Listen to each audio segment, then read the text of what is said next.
sausage, eggs, waffle.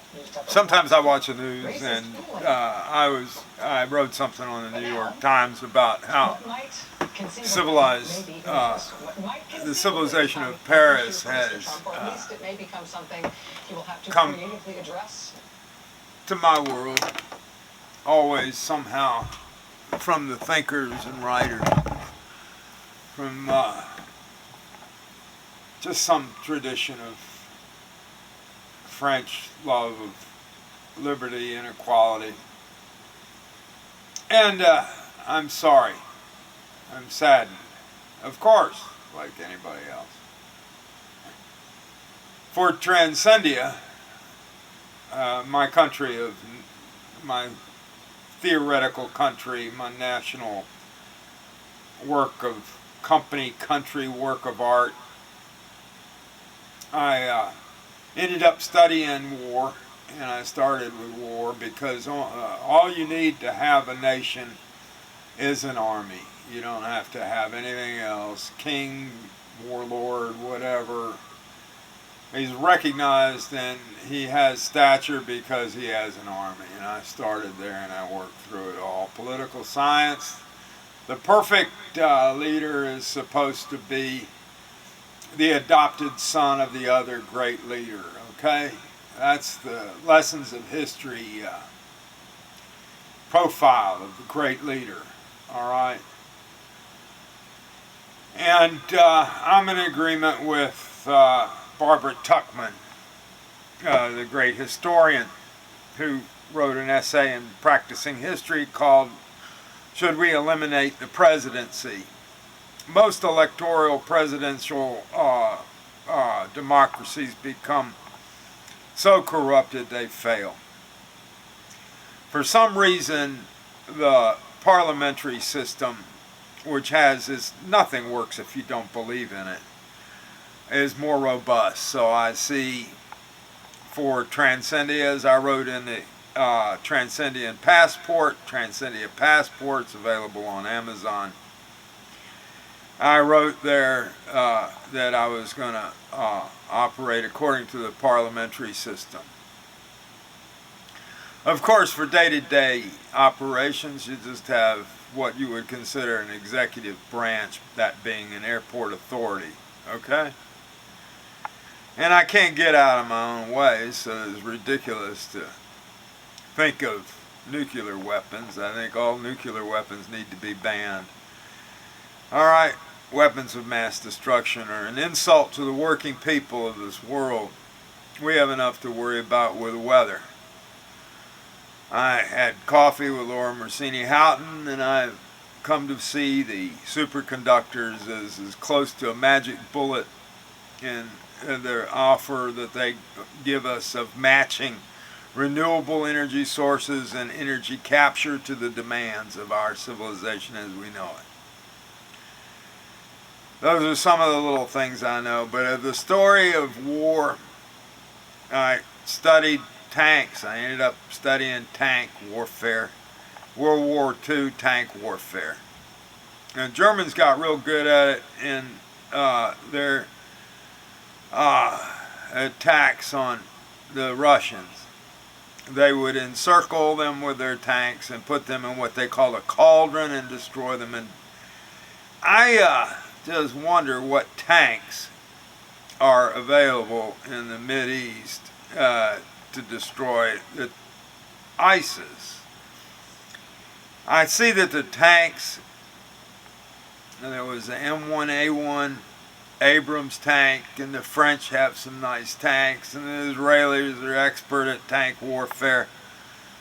But if I was going to say NATO ought to do anything about regaining territory lost, I would say encircle them with tanks and destroy them. That's what I'd say about it. Maybe I'm wrong. There's this, let's turn around here and just say, what's the best tank available in the Mideast to NATO?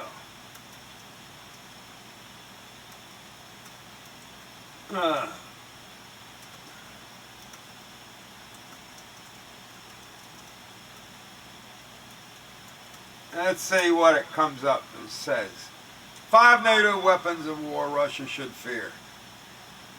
Russia may end up conferring deadly British tanks, but not very many. The Typhoon is used by the German and British Air Forces, which are NATO members. 10 best modern military armed forces. Tanks in the Cold War. Okay. Main battle tanks. Alright, MBTs. You know, you can hit them with shaped charges, and their problems. You gotta defend tanks, but infantry can defend tanks. Infantry, I don't see how the West can go on suffering the kind of attacks that have been becoming more numerous. The attack on Paris is a serious difficulty. Airplanes above, don't do it. And as far as oil, enemies of ISIS are buying oil from ISIS, I hear. So why is that allowed to continue? You would think that by once that's known, it would be like, you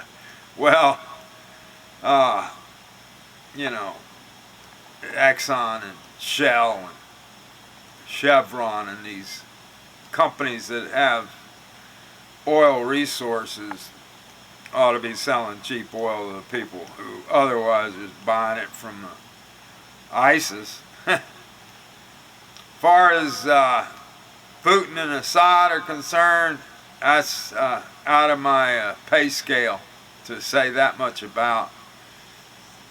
I don't think much of a guy who uses weapons of mass destruction on his own people, and I have a friend who's an expert on Syria, so he'll tell me what's the best way to go.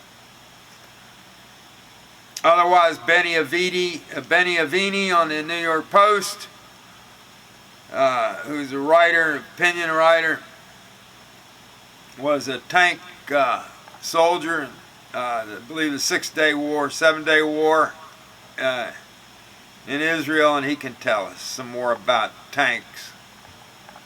But that's what I have to say about an armed force that has gained territory and is destroying our civilized roadways, our airport life, our just general. Far as Transcendia as being a nation of airports would be concerned, such an entity would have to be destroyed.